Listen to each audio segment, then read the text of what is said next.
Hello दोस्तों, नमस्कार and स्वागत है आप सभी का आपके अपने यूट्यूब चैनल पे। और दोस्तों, मैं आपकी होस्ट डॉक्टर सीमा तिवारी लगातार आपको प्रोवाइड करा रही हूँ ओल्ड क्वेश्चन पेपर से रिलेटेड महत्वपूर्ण वीडियोस। और देखिए, आज के इस वीडियो में हमने आपके लिए शामिल किए हैं प्रीवियस क्वेश्चन पेपर, जो कि हमने प्रीवियस वीडियो में ही सॉल्व कराया था, उसके 51 क्वेश्चन ऑनवर्ड क्वेश्चंस, यानी कि इसी क्वेश्चन पेपर के, इसी ओल्ड क्वेश्चन पेपर के 1 to 50 क्वेश्चन हमने आपको प्रीवियस वीडियो में सॉल्व करा दिए थे और 51 to 75 यानी कि पूरे 25 क्वेश्चंस हम आपको इस वीडियो में सॉल्व कराने वाले हैं। और ये 25 क्वेश्चंस आपको मोर देन 50 क्वेश्चंस के बराबर हैं दोस्तों, क्योंकि मोस्टली मैच द फॉलोइंग से रिलेटेड क्वेश्चन इसमें शामिल किए गए हैं, यानी एक क्वेश्चन से आपके 4 क्वेश्चंस तैयार होंगे। तो वीडियो बहुत ही हेल्पफुल है आपकी सभी आगामी प्रतियोगी परीक्षाओं के लिए, तो इसे पूरा और लास्ट तक जरूर देखिएगा। Let's start with question number 51 and it is asking for the match the following and the correct answer हम आपको बता देते हैं ऑप्शन नंबर 1। और देखिए, बात की जा रही है सबसे पहले एगॉन के बारे में। एंड एगॉन, बताइए क्या है एगॉन या एगॉग की बात एक्चुअली यहाँ पे की जा रही है, जो कि एक कंपटीशन है एक प्रकार का, यानी कि प्रतिस्पर्धा के बारे में बात हो रही है, प्रतियोगिता, जो कि प्राचीन ग्रीक में आयोजित की जाती थी, यानी कि प्राचीन ग्रीक वर्ड से लिया गया है और इसे बोलते हैं एगॉन। ओके, नेक्स्ट देखिए जो है वो क्या है, एलिया। एलिया का मतलब है यहाँ पे संयोग, यानी कि ऑप्शन नंबर चांस की बात यहाँ पे की जा रही है। 4 इज करेक्ट हियर। एक प्रकार का संयोग या चांस होता है या चांस होता है। मिमिक्री मतलब कि यहाँ पे option number 3 is correct here. Stimulation से इसका संबंध है, यानी कि नकल करना। जीव की एक प्रकार की जो आदत होती है कि दूसरों की नकल करना, उसे मिमिक्री बोलते हैं। और इलिनेक्स जो लास्ट यहाँ पे दिया हुआ है, इलिनेक्स, ये वर्टिगो से इसका संबंध है, यानी कि ऑप्शन नंबर 1 यहाँ पे सही है। वर्टिगो मतलब कि यहाँ पे जो इलिनेक्स दिया हुआ है, ये एक प्रकार का नाटक है जो समाजशास्त्री रोजर कैलोसिस द्वारा इसके बारे में बताया गया था। तो वर्टिगो जो है यहाँ पे करेक्ट मिलान है इसका। मूव करते हैं हम नेक्स्ट क्वेश्चन की ओर। ऑप्शन नंबर यहाँ पे 1 करेक्ट है दोस्तों। Let's move to next question and it is asking for again match the following question. और इंग्लिश में ही हम आपको कुछ क्वेश्चंस करवाएंगे, क्योंकि आपको इंग्लिश में ये टर्म्स ज्यादा समझ में आएंगे दोस्तों, क्योंकि सारे के सारे टर्म्स स्पोर्ट्स इंजरी से रिलेटेड है। बाकी के क्वेश्चंस हम आपको हिंदी में भी सॉल्व जरूर कराएंगे और समझाते भी चलेंगे हिंदी में, तो आप वीडियो को पूरा जरूर देखें। और देखिए, यहाँ पे एक क्वेश्चन जो पूछा गया है वो स्पोर्ट्स इंजरी से रिलेटेड है। ऑप्शन नंबर बी यहाँ पे बिल्कुल सही है। स्प्रेन यानी आपको मालूम है कि मोच आना, और इसका जो संबंध है वो है किससे, लिगामेंट से, या यहाँ पे देखिए लिगामेंट नहीं है ऑप्शन में, यानी ज्वाइंट से इसका संबंध है। स्प्रेन, जॉइंट्स की चोट को स्प्रेन कहते हैं। हेमाटोमा यानी कि रक्त का आ जाना, जब कभी भी चोट लगती है तो जब रक्त भर जाता है तो उसे हेमाटोमा बोलते हैं। और मसल से इसका संबंध है, एक प्रकार की सॉफ्ट टिश्यू इंजरी है जिसका संबंध मसल से है। डिसलोकेशन यानी कि फ्रैक्चर होता है, और बोन से इसका संबंध है दोस्तों, हार्ड टिश्यू इंजरी में इसको शामिल किया जाता है। कंकशन का संबंध यानी कि अल्पकालिक अचेतन होना कंकशन कहलाता है, और इसका सीधा संबंध ब्रेन से है, आप समझ ही गए होंगे। कंकशन मींस ब्रेन से इसका संबंध है। और ब्लिस्टर यानी कि छाले पड़ जाना और फफोले पड़ जाना, तो इसका संबंध स्किन से है।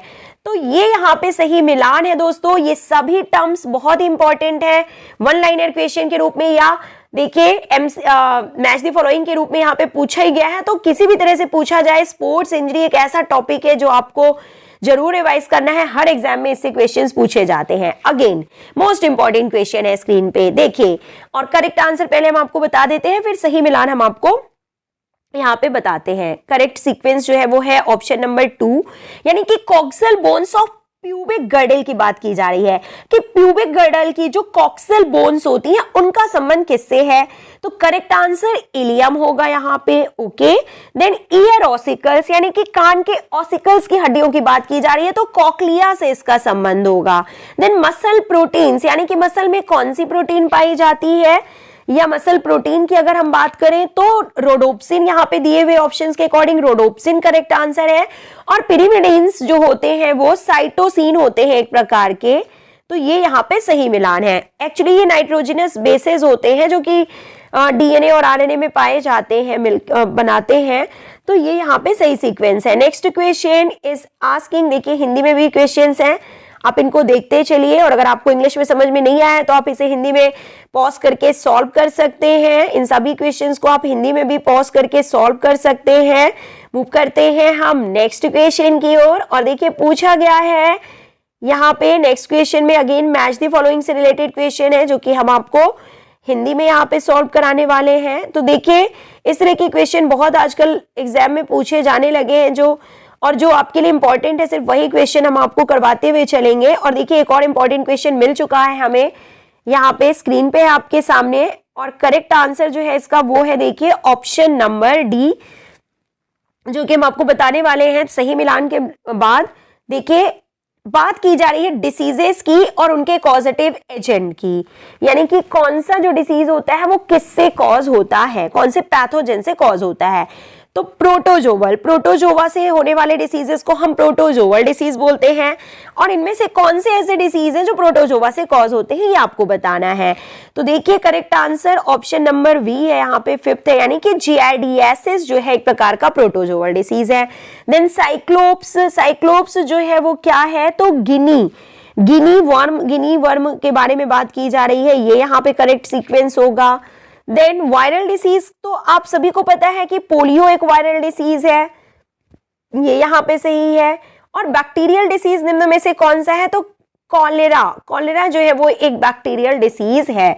और देखिए राउंड वर्म जो यहाँ पे बच चुका है, तो ये एक प्रकार का फंगल डिसीज होता है, जो कि यहाँ पे क्वेश्चन में नहीं दिया है, लेकिन आपको पता होना चाहिए कि रिंग वर्म नहीं है, ये राउंड वर्म है। तो राउंड वर्म जो है वो एक प्रकार के वर्म से होने वाला डिसीज है, ना कि फंगस से। तो ये वर्म के द्वारा कॉज होने वाला डिसीज है।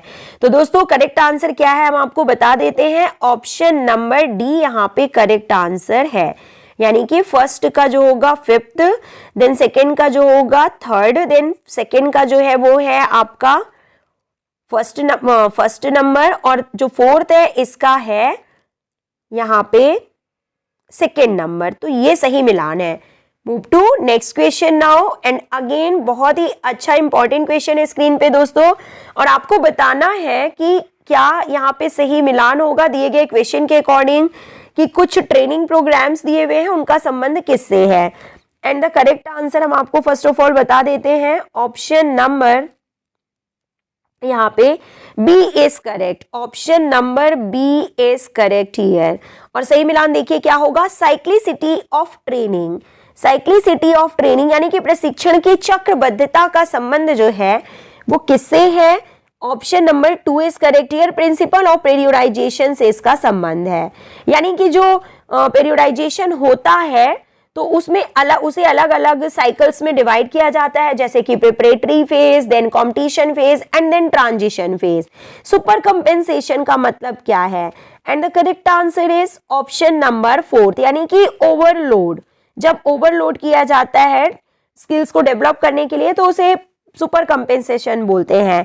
देन स्टेयरकेस मेथड का संबंध किससे है, तो क्या होगा करेक्ट आंसर देखिए यहाँ पे, स्टेयरकेस मेथड का संबंध भार को बढ़ाने के सिद्धांत से, यानी कि प्रिंसिपल ऑफ प्रोग्रेशन से इसका संबंध है। Option number 3 is correct here, principle of progression of load is correct answer.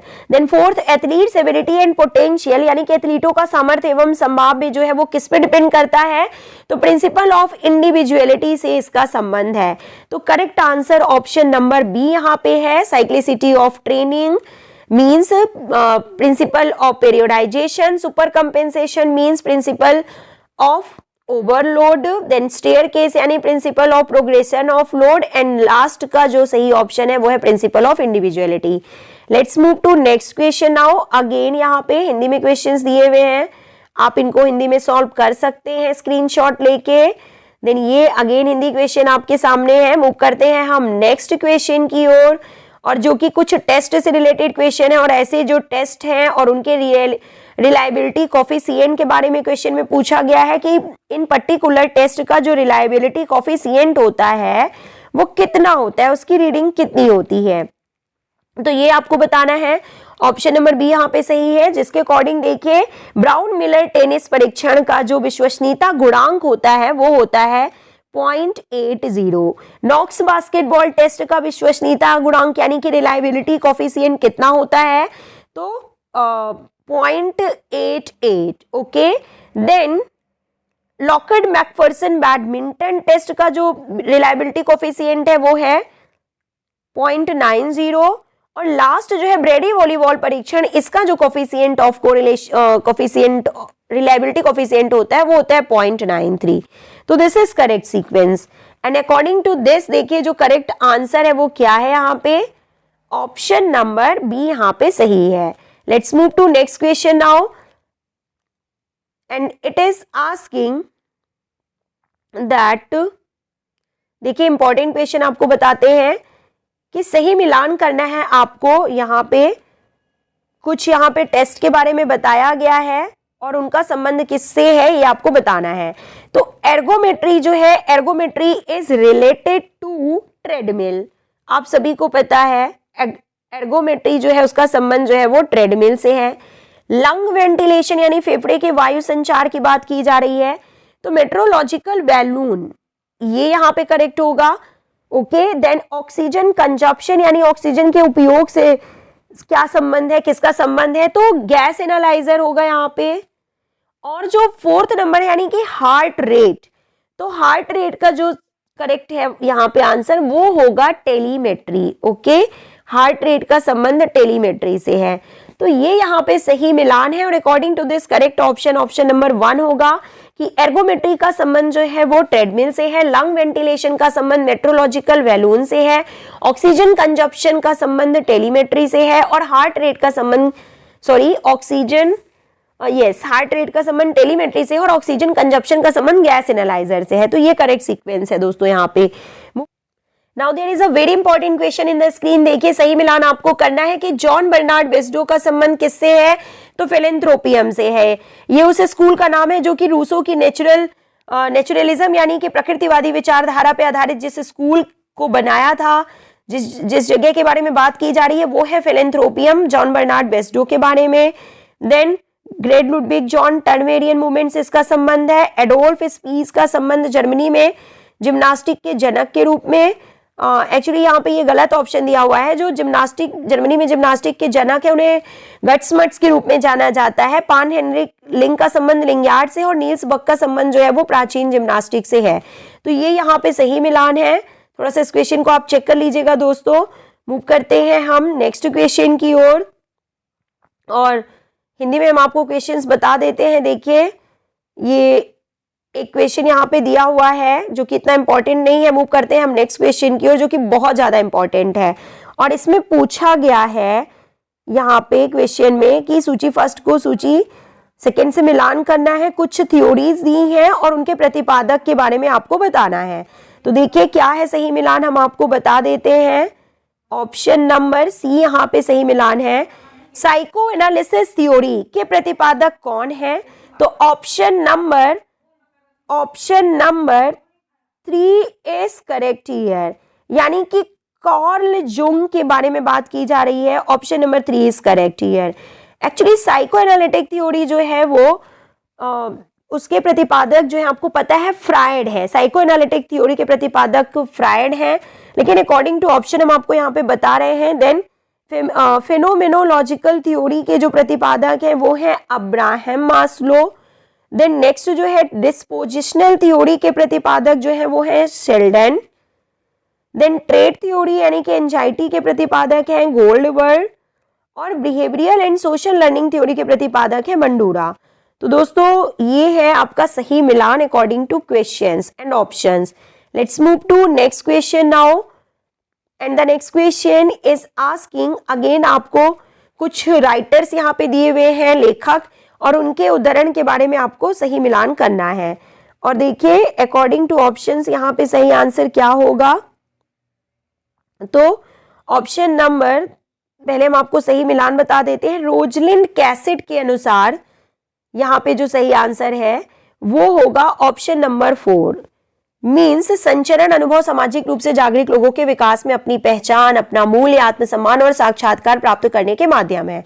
Number 2, NP Nelson, यानी कि यदि शारीरिक शिक्षा को मानव संचरण की कला और विज्ञान के रूप में परिभाषित किया जा रहा है तो इसे गति कला क्यों ना कहा जाए।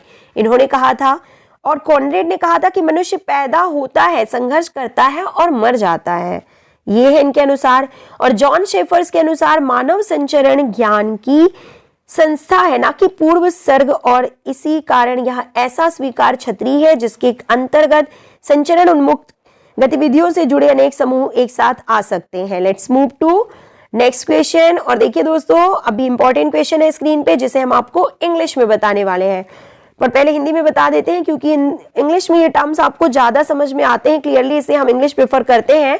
कोई नहीं, हम हिंदी में आपको बता देते हैं कि श्वसन संक्रमण यानी कि रेस्पिरेटरी इन्फेक्शन, रेस्पिरेटरी इन्फेक्शन की बात यहाँ पे की गई है, देखिए, जिसका संबंध जो है मम्स से है। ओके, रेस्पिरेटरी इन्फेक्शन यानी मम्स यानी गलसुए से इसका संबंध है।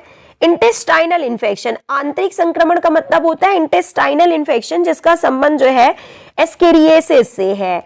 और आर्थ्रोपोड जनित रोग यानी आर्थ्रोपोड से होने वाला रोग कौन सा है? आर्थ्रोपोड बोन इन्फेक्शन इनमें से कौन सा है? तो लिम्फेटिक फाइलियरियासिस इसका सही आंसर है। और जूनोसिस से जिसका संबंध है वो है प्लेग, तो ये सही मिलान है।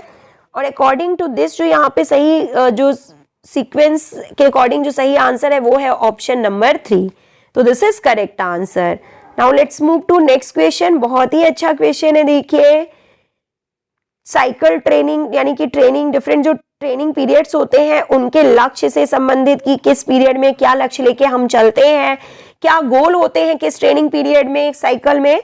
तो बहुत ही अच्छा क्वेश्चन है। देखिए, माइक्रोसाइकिल का संबंध जो है वो क्या है? माइक्रो का मतलब होता है छोटा, छोटा यानी कि लघुकालिक यानी कि छोटे थोड़े समय के लिए, यानी कि short term control of training. Macrocycle का मतलब होता है दीर्घकालिक यानी कि काफी ज्यादा समय के लिए, कुछ महीनों के लिए जो होता है। तो ऑप्शन नंबर यहाँ पे देखिए 3 करेक्ट है, यानी कि long term control of training. Then starting point of planning and control of training कि सबसे शुरू में जो है क्या किया जाता है, तो ऑप्शन नंबर 2 इज करेक्ट है। डिटर्मिनेशन ऑफ परफॉर्मेंस गोल यानी कि तैयारी अवस्था जिसे हम कहते हैं, जिसमें हम गोल्स को, जिन गोल्स को हम अचीव करने वाले हैं, परफॉर्मेंस गोल को हमें बनाना होता है, उनके लिए बेसिक ट्रेनिंग दी जाती है। और एक और है मीजोसाइकिल, जिसका मतलब होता है मध्यकालिक। मीजो मतलब कि बीच का समय यानी कि माइक्रोसाइकिल से ज्यादा और मैक्रोसाइकिल से कम का समय, यानी कि मीजोसाइकिल यानी कि medium term control of training. तो आई होप कि आपको ये क्वेश्चन बहुत अच्छे से समझ में आ गया होगा और करेक्ट आंसर है इसका option number 1। Now let's be move to next important question. ये हिंदी में है, सेम क्वेश्चन जो कि अभी हमने आपको समझाया। मूव करते हैं हम नेक्स्ट इंपॉर्टेंट क्वेश्चन की ओर। और ये यहाँ पे एक अच्छा क्वेश्चन है, देखिए, और इसका हम सही आपको आंसर बता देते हैं। And the correct answer is option number C.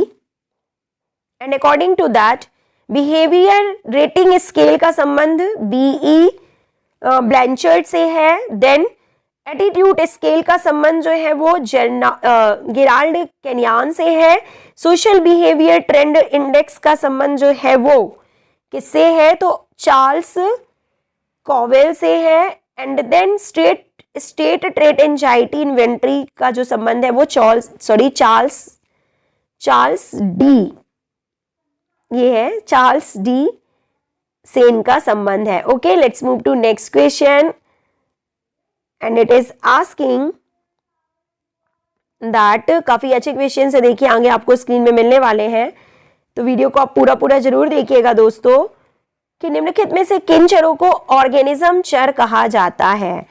And the correct answer is 71 question का जो करेक्ट आंसर है वो हम आपको बता देते हैं ऑप्शन नंबर सी, यानी कि ए और सी। हृदय गति दर एवं इंटेलिजेंस यानी कि बुद्धि को ऑर्गेनिज्मिक वेरिएबल्स यानी ऑर्गेनिज्मिक चर के रूप में जाना जाता है। देन नेक्स्ट, निम्नलिखित में से कौन सा कृत्रिम रूप से विवेक युक्त चर है। And the correct answer again option number C, यानी कि उत्तीर्ण और अनुत्तीर्ण होने की दृष्टि से परीक्षा का परिणाम। देन क्वेश्चन नंबर 3 में पूछा गया है कि निम्नलिखित में से कौन सी बुद्धि की प्रश्नात्मक परिभाषा है यहाँ पे, and the correct answer option number A means B and C, means एक पर्यवेक्षक मनोवैज्ञानिक द्वारा देखी गई बुद्धि दर, एंड देन बुद्धि रेवेंस प्रोग्रेसिव मैट्रिक्स पर आधारित स्कोर होता है, ये करेक्ट आंसर है। Next second last question of the series screen पे है आज की सीरीज का सेकेंड लास्ट क्वेश्चन कि गैर खिलाड़ियों की तुलना में खिलाड़ी अधिक बहिर्मुखी होते हैं, यह निम्नलिखित का उदाहरण है। तो ये किसका उदाहरण है? ऑप्शन नंबर 2 डायरेक्शनल हाइपोथेसिस के एक एग्जाम्पल के रूप में इसे जाना जाता है। Now the last question of the series की निम्नलिखित में से कौन पूर्व कल्पना की शैलीगत शुद्ध रूपांतर को व्यक्त करता है? Option number D is correct here. C और डी मींस बुद्धि और खेलकूद निष्पादन सकारात्मक रूप से संबंधित है, और डी नंबर यानी कि बुद्धि और खेलकूद निष्पादन एक दूसरे से संबंधित नहीं होते हैं। तो आज के क्वेश्चंस आपको कैसे लगे दोस्तों? थोड़े यूनिक क्वेश्चंस हमने लिए थे जो प्रीवियसली वीडियोस में नहीं पूछे गए हैं, और आपके लिए कई नए क्वेश्चंस भी थे इसमें जो कि सिलेबस से रिलेटेड ही हैं। तो वीडियो कैसा लगा कमेंट बॉक्स में लिख के जरूर बताइएगा। आगामी वीडियोस में भी हम आपके लिए अच्छे क्वेश्चंस लेके आते रहेंगे। तो मिलते हैं नेक्स्ट वीडियो में। Till then take care, good bye, have a nice day.